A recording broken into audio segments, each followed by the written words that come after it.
बिस्मिल्लाहिर्रहमानिर्रहीम। अस्सलाम वालेकुम दोस्तों, welcome to the Wisdom Academy YouTube channel. आज की इस वीडियो में हम कंप्यूटर के 30 इंपॉर्टेंट एमसीक्यूज़ कवर करेंगे। आज का हमारा पहला क्वेश्चन है, COBOL is an acronym of. COBOL किस चीज़ का एक्रोनिम है? तो इसका आंसर है common business oriented language. Question number 2, Dash stores data or information temporarily and pass it on as directed by the control unit। यानी इनमें से कौन सी चीज़ डेटा और इन्फॉर्मेशन को टेम्पररी तौर पे स्टोर करता है? जिसका आंसर है रजिस्टर। रजिस्टर का काम है डेटा और इन्फॉर्मेशन को टेम्पररी तौर पे स्टोर करना और उसके बाद उसको आगे पास करना। Question number 3, which one of the following is not a computer language. यानी इनमें से कौन सी चीज़ कंप्यूटर की लैंग्वेज नहीं है? तो इसका आंसर है MS एक्सेल। यानी बेसिक, कोबोल, C++, ये तीनों कंप्यूटर की लैंग्वेजेस हैं, जबकि MS एक्सेल जो है वो कंप्यूटर की लैंग्वेज नहीं है, एक एप्लीकेशन है। Question number 4, the power point view that displays only text, title and bullets is. यानी पावर पॉइंट का कौन सा व्यू है जो टाइटल और बुलेट्स को यानी टेक्स्ट को डिस्प्ले करता है? तो इसका आंसर है आउटलाइन व्यू।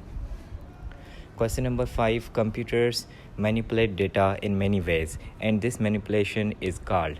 यानी कंप्यूटर डेटा को मुख्तलिफ़ तरीक़ों से इस्तेमाल करता है और इस मैनिपुलेशन को प्रोसेसिंग कहा जाता है।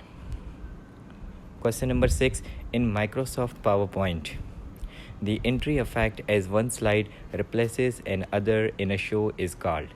यानी माइक्रोसॉफ्ट पावर पॉइंट में जब एक स्लाइड दूसरी स्लाइड को रिप्लेस करती है तो इसको स्लाइड ट्रांजिशन कहा जाता है। Question number 7, the common name for the crime of stealing passwords is. यानी पासवर्ड चुराने के क्राइम को क्या कहा जाता है? तो इसका आंसर है स्पूफिंग। यानी स्पूफिंग जो है वो पासवर्ड स्टील करने को कहा जाता है।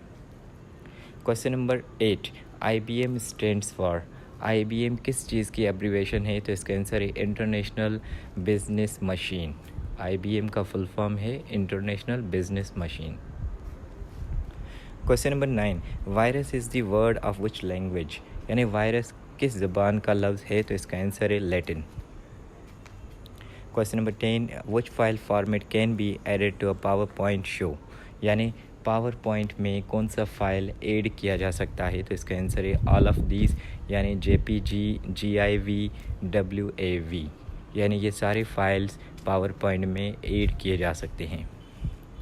उसके बाद है question number 11, in MS word Ctrl+Shift+C is shortcut की ऑफ। यानी MS वर्ड में Ctrl+Shift+C किस चीज़ की शॉर्टकट की है? तो इसका आंसर है कॉपी फॉर्मेट पेंटर। यानी फॉर्मेट पेंटर को कॉपी करने के लिए ये शॉर्टकट की इस्तेमाल की जाती है। Question number 12, what does SIM stand for. SIM किस चीज़ की एब्रीवेशन है? तो इसका आंसर है सब्सक्राइबर आइडेंटिटी मॉड्यूल। उसके बाद है question number 13, half of a byte is called. यानी एक बाइट के आधे हिस्से को क्या कहा जाता है? तो इसका आंसर है निबल। निबल जो होता है वो बाइट का आधा हिस्सा होता है। एक बाइट में 8 बिट्स होते हैं, जबकि एक निबल में 4 बिट्स होते हैं।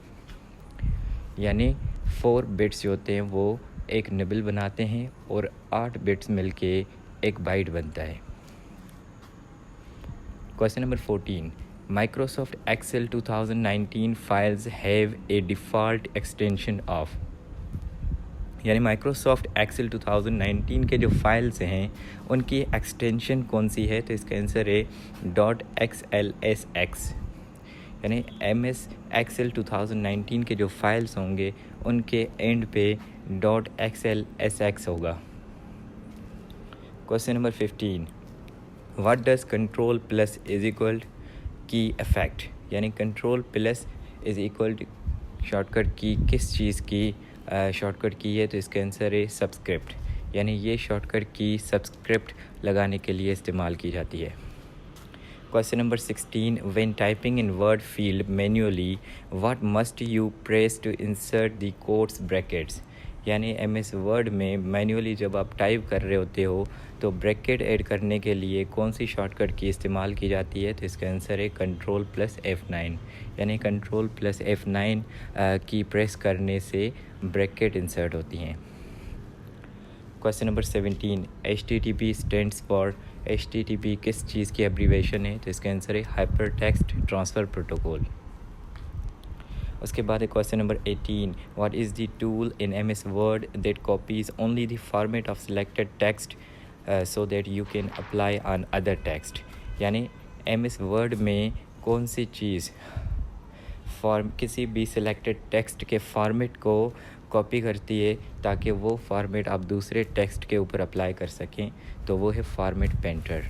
यानी फॉर्मेट पेंटर से आप किसी भी टेक्स्ट का फॉर्मेट कॉपी करके किसी दूसरे टेक्स्ट के ऊपर अप्लाई कर सकते हैं। उसके बाद है question number 19, the first electronic computer was developed by, यानी सबसे पहला इलेक्ट्रॉनिक कंप्यूटर किसने बनाया था? तो इसका आंसर है J.V. एटनसॉफ। Question number 20, dash computer is a small general purpose microcomputer but larger than portable computer। यानी कौन सा कंप्यूटर एक small general purpose micro computer होता है लेकिन ये पोर्टेबल कंप्यूटर से बड़ा होता है?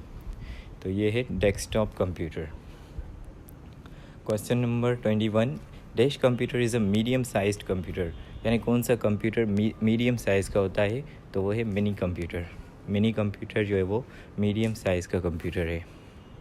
Question number 22, touch screen is, यानी टच स्क्रीन जो है वो इनपुट डिवाइस आउटपुट डिवाइस, यानी बोथ A एंड B। यानी जो टच स्क्रीन होती है वो इनपुट डिवाइस भी होती है, वो आउटपुट डिवाइस भी होती है। Question number 23, dash are used for plotting graphs and design on papers. यानी इनमें से कौन सी चीज़ ग्राफ्स बनाने के लिए और पेपर्स के ऊपर डिज़ाइन बनाने के लिए इस्तेमाल की जाती है? तो इसका आंसर है प्लॉटर्स। उसके बाद है question number 24, VoIP stands for, VoIP किस चीज़ की एब्रीवेशन है? तो इसका आंसर है voice over IP। Question number 25, LAN stands for, LAN lane stands for local area network. यानी लेन जो है वो लोकल एरिया नेटवर्क की एब्रीवेशन है। Question number 26, what feature adjusts the top and bottom margins so that the text is centered vertically on the printed page। यानी इनमें से कौन सा feature top and bottom margins को एडजस्ट करता है? इसका आंसर है वर्टिकल जस्टिफाइंग। उसके बाद है question number 27, which of these is a point and draw device.